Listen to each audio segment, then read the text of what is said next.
L'inno nazionale ed un breve intrattenimento musicale per compensare una cerimonia dove saranno versate lacrime. Così il presidente della Corte d'Appello di Venezia, in apertura dell'inaugurazione dell'anno giudiziario, lacrime per la situazione in cui versa la giustizia in Veneto, a partire dalla preoccupante carenza di personale, la terza più grave in Italia, sia per i magistrati che gli amministrativi. Mancano le risorse e ciò ci impedisce, ribadisce il presidente, di fare quella giustizia di qualità che vorremmo.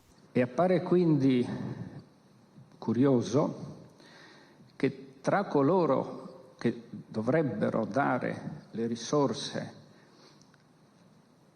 con la legge e con l'attività di governo, troppo spesso vengano attribuite alla magistratura le responsabilità per l'inadeguato funzionamento della giustizia.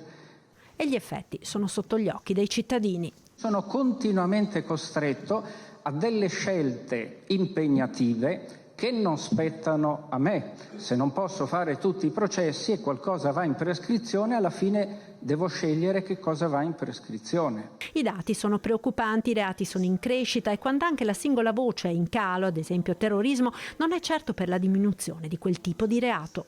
E della sempre maggiore farraginosità della normativa processuale, con particolare riferimento alla materia delle intercettazioni.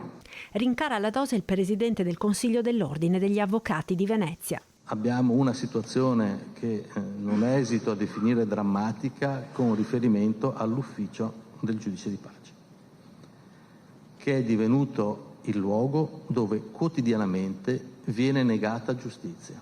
Non posso che sperare che l'attuazione dell'autonomia differenziata con la richiesta da parte della Regione anche di questa materia possa portare qualche beneficio.